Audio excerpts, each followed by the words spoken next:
আসসালামু আলাইকুম। আশা করি আপনারা সবাই ভালো আছেন। আর আজকে আমি যাচ্ছি বদরের প্রান্তরে। বদরের প্রান্তর হচ্ছে সেই প্রান্তর যেখানে বদরের যুদ্ধ হয়েছিল, যেটি ইসলামের ইতিহাসে প্রথম সামরিক যুদ্ধ, মুসলমানদের প্রথম সামরিক যুদ্ধ মক্কার কুরাইশদের সাথে। এই বদরের যুদ্ধকে ইসলামের ইতিহাসে একটি নীতি নির্ধারক যুদ্ধ বলা হয়। তার কারণ হচ্ছে নবগঠিত মদিনা রাষ্ট্র, যেটি মুসলিম রাষ্ট্র, তার স্বীকৃতি এবং সেই স্বীকৃতির জন্য এই যুদ্ধ বেশ গুরুত্বপূর্ণ ভূমিকা পালন করে। তার কারণ হচ্ছে এই যুদ্ধের জয়লাভের মাধ্যমে চারপাশে ইসলাম এবং মুসলিম রাষ্ট্রের আরো বেশি প্রচার এবং প্রসার গতি লাভ করে। আর আমরা আজকে সেই বদরের প্রান্তরে যাচ্ছি, আর আমাদের সাথে আছে ড্রাইভার আব্বাস ভাই। আর যেতে যেতে পাহাড়ের বুকে এই রকম মেষ চড়ানো দেখলাম, অনেকগুলো মেষ বা অনেকগুলো ভেড়া এভাবেই হচ্ছে পাহাড়ের বুকে একজন রাখাল এগুলোকে রক্ষণাবেক্ষণ করছেন। আর আমরা ছুটে চললাম বদরের দিকে। আমরা চলে এসেছি বদরের যেই শহরটা, বদরের সেই শহরের কাছাকাছি।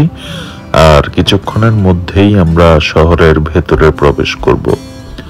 আর শহরের ভেতরে প্রবেশ করেই আমরা প্রথম যাব যেখানে হচ্ছে অনেকগুলো, এটা কবরস্থানই বলা হয়। তো আমি ঠিক জানি না, সবাই বলল যে এটা কবরস্থান, এখানে যারা বদরে শহীদ হয়েছে এবং মুসলমানদের হাতে নিহত হয়েছে সবার নাকি মৃতদেহ বা এখানেই কবরস্থ করা হয়েছে। তো যে 14 জন সাহাবী শহীদ হয়েছে ওনাদেরকে এখানে দাফন করা হয়েছে কিনা ঠিক জানি না। তবে এখানে যে কবরস্থানটা আছে বিশাল একটি কবরস্থান, অনেক জায়গা নিয়ে এই কবরস্থান হচ্ছে এখানে সংরক্ষিত অবস্থায় আছে। চারপাশেই হচ্ছে সীমানা প্রাচীর দিয়ে এটাকে সংরক্ষণ করা হচ্ছে। যে 14 জন সাহাবী এই বদরের যুদ্ধে শহীদ হয়েছেন, সামনে যে স্মৃতি ফলকটা দেখছেন, সেই স্মৃতি ফলকে সেই 14 জন সাহাবীর নাম এখানে খোদাই করে রাখা হয়েছে, ওনাদের নাম এখানে লিখে রাখা হয়েছে। আর এই সেই 14 জন সাহাবীর নাম এই স্মৃতি ফলকে রাখা হয়েছে লিখে। এই বদরের প্রান্তর আসলেই বেশ গুরুত্বপূর্ণ ছিল, কারণ মক্কা থেকে একদম সিরিয়া পর্যন্ত এই পথেই হচ্ছে বাণিজ্য করত সবাই। তো এই বদরের এই জায়গাটাতেই হচ্ছে মক্কা এবং মদিনার পথও এই পথের সাথে মিলিত হয়েছে।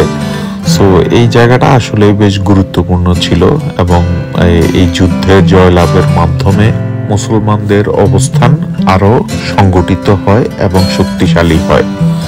আর আমরা এখন এসেছি বদরের প্রান্তরে একটি মসজিদ আছে, মসজিদে আরিশ। এটাই হচ্ছে সেই মসজিদে আরিশ। তো আমরা এখানে এসেছি, এখন এখানে আমরা 2 রাকাত নামাজ পড়ব আর আপনাদের সাথে মসজিদে আরিশের ভেতরের স্থাপত্যকলাও একটু শেয়ার করব। আর এই মসজিদে আরিশটাও বেশ গুরুত্বপূর্ণ ঐতিহাসিকভাবে, কারণ নবীজি 12ই রমজান মদিনা থেকে রওনা হয়ে 17ই রমজান যখন এই মদিনার বদরের প্রান্তরে এসে উপস্থিত হন, এখানেই হচ্ছে নবীজি তাঁবু গাড়েন। আর নবীজি যে তাঁবুটার মধ্যে ছিলেন সেই তাঁবুর নাম ছিল আরিশ। আর এই তাঁবুর মধ্যেই নবীজি সেজদারত অবস্থায় আল্লাহর কাছে কাফেরদের বিরুদ্ধে এই যুদ্ধে বিজয় লাভের জন্য দোয়া করতে থাকেন। আর আল্লাহ তো দোয়া কবুল করেছেন মুসলমানদেরকে জয়ী করেছেন। আর তার পরিপ্রেক্ষিতেই আমরা আজকে ইসলাম ধর্মের অনুসরণ করছি। আমাদের ইসলাম সারা বিশ্বে ছড়িয়ে পড়েছে। তো আমি এখন মসজিদে আরিশের ভেতরে প্রবেশ করলাম। মসজিদে আরিশের ভেতরে বেশ সুন্দর, বেশ অনেকগুলো, প্রায় 10 থেকে 15টার মতো বিশাল বিশাল এই যে ঝাড়বাতিগুলো দিয়ে মসজিদকে সাজানো হয়েছে। খুব সুন্দরভাবে চারপাশটা সাজানো হয়েছে এবং যেহেতু লাইটগুলো জ্বলছে দেখতেও কিন্তু খুব সুন্দর লাগছিল। আর সামনের দিকে মসজিদের যে মিম্বারটা, সেই মিম্বারটাও অসাধারণ স্থাপত্য শৈলীতে সেই মিম্বারটি সাজানো হয়েছে। আর এই আমি এক পাশ থেকে দেখলাম, যখন চোখ জুড়িয়ে যাচ্ছে পুরো মসজিদের ভেতরের ঝাড়বাতিগুলো দেখে খুবই সুন্দর লাগছে। আর এটাই হচ্ছে মসজিদের মিম্বার। কোরআনের বিভিন্ন আয়াত দিয়ে মিম্বারটা পুরোপুরি সাজানো হয়েছে। আর ভেতরে যে ঝাড়বাতিগুলো আছে, সেই ঝাড়বাতিগুলো দেখতে অসাধারণ, খুবই সুন্দর ঝাড়বাতিগুলো। বেশ অনেকগুলো ঝাড়বাতি দিয়ে ভেতরটা খুব সুন্দরভাবে সাজানো হয়েছে। তো আমি কিছুক্ষণ মসজিদের ভেতরে বসে সময় কাটালাম। 2 রাকাত নফল নামাজ পড়লাম। তারপর মসজিদ থেকে বের হয়ে মসজিদের পাশেই আরেকটি ময়দান আছে বা একটা মাঠ আছে, সেখানে হচ্ছে কিছুক্ষণ সময় কাটালাম। তারপর মসজিদ থেকে বের হয়ে মসজিদের পাশেই হচ্ছে আরেকটি মাঠ আছে। এই মাঠেই হচ্ছে মনে হয় যুদ্ধ সংগঠিত হয়েছিল, যদিও এখানে সেইভাবে কোনো ডিরেকশন দেওয়া নেই, বাট মনে হয় এখানে যুদ্ধ সংগঠিত হয়েছিল। তারপর এখানে কিছুক্ষণ সময় কাটিয়ে আমরা মদিনার উদ্দেশ্যে যাত্রা শুরু করব। আর তার আগে এখানে একটি সুন্দর কবুতরের মাঠ আছে। আমার কাছে দেখে খুব ভালো লেগেছে, সুন্দর লেগেছে, তাই ভাবলাম আপনাদের সাথেও একটু শেয়ার করি। তো এই কবুতরের এখানে কিছুক্ষণ সময় কাটিয়ে আমরা মদিনার উদ্দেশ্যে যাত্রা শুরু করলাম।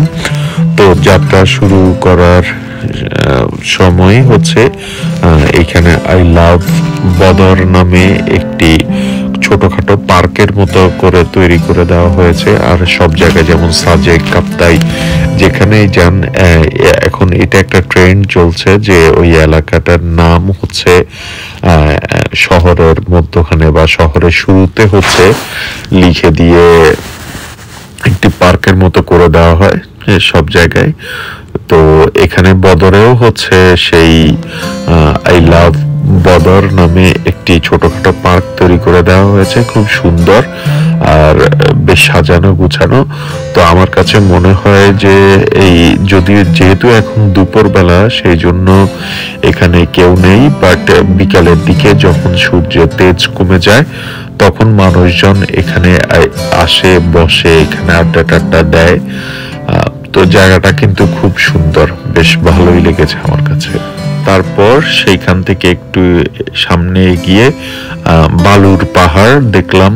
তো বালুর পাহাড় দেখে এখানে না নেমে থাকতেই পারলাম না, নিজেকে আর সংযত রাখতে পারলাম না, সেই বালুর পাহাড়ের কাছাকাছি চলে গেলাম। তার কারণ হচ্ছে বালুর পাহাড়গুলো নর্মালি হচ্ছে দুবাইতে দেখা যায়। তো যেহেতু দুবাইতে যাওয়ার সুযোগ আর এখন নেই, তাই এই বালুর পাহাড়ের কাছে দাঁড়িয়ে কিছুক্ষণ হচ্ছে সময় কাটালাম, বালুতে নেমে ছবি উঠালাম।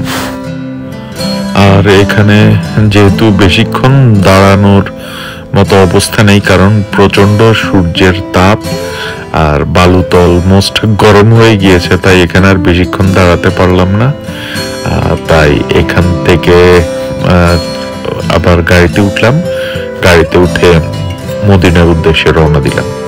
তো দেখা হবে নেক্সট ভিডিওতে, সেই পর্যন্ত ভালো থাকবেন, আল্লাহ হাফেজ।